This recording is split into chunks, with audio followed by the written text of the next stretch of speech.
Every business on earth, from a local coffee shop to a global corporation, lives and dies by this simple formula. It's the engine of the profit.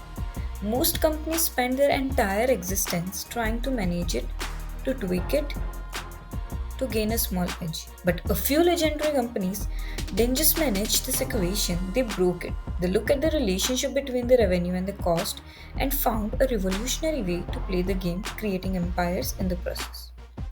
Today, we are exploring three distinct paths to the growth margin nirvana through the stories of three masters eBay, Toyota, and Amazon. Our first story begins with not a plan for the profit, but with a vision for a perfect market.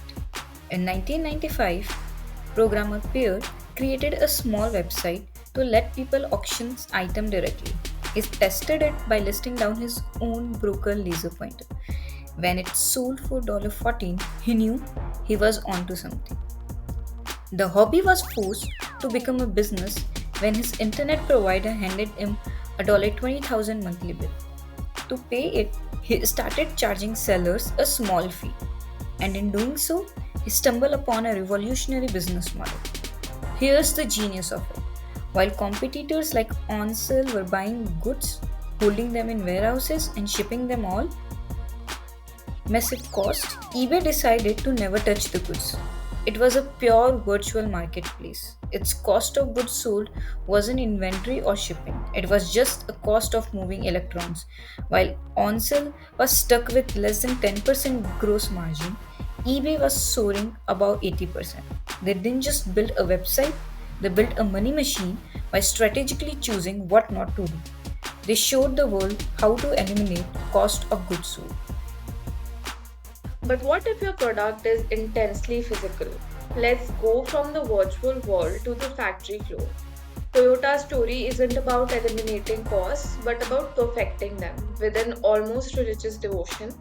This legendary Toyota production system was built on four pillars: Kanban, getting parts exactly when needed to avoid inventory; Jidoka, building quality into every step to prevent errors; Muda, a total war on waste; and Kaizen, a relentless drive for constant improvement. This obsession meant they could build a world class car with less time, less labor, and fewer defects than anyone. That was their industry beating plan A. But their plan B was even more brilliant. They knew the highest profits were in the luxury market, so they took their hyper efficient, low cost Camry platform, added premium materials and engineering, and created Lexus. The magic? The relatively small extra cost created a huge leap in the selling price. They weaponized their efficiency to create a high profit masterpiece, proving that by mastering your costs, you can earn the right to compete for premium revenue. A final case combines these two powerful ideas. For decades, Amazon was known as a retail giant that operated on razor thin margins. To run its global store, it had to build one of the most powerful and efficient technology infrastructures on the planet, a Toyota like digital factory. For years, this was just a massive cost center. Then they had their Lexus moment. They realized this incredible internal system was a world class asset that other companies would pay a fortune to use. This was the birth of Amazon Web Services, or commonly known as AWS.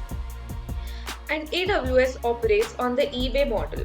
Once the data centers are built, the marginal cost to sell one more unit of computing power is almost zero. Today, AWS accounts for a small fraction of Amazon's total revenue, but it consistently generates the vast majority of its operating profit. Amazon repurposed its greatest internal cost into its most profitable product. So there we have it. The three paths to mastering profitability. The eBay model, eliminate your cost of goods by becoming a virtual intermediary. The Toyota model, perfect your cost to launch high margin premium products. The Amazon model, repurpose your internal cost into a new scalable service. These giants teach us that the most powerful innovation isn't always in a new gadget or a feature, but in a business model itself. They didn't just play the game better, they invented a new one. So look at your world, your business, your idea, and ask the question, how can you rewrite the profit equation?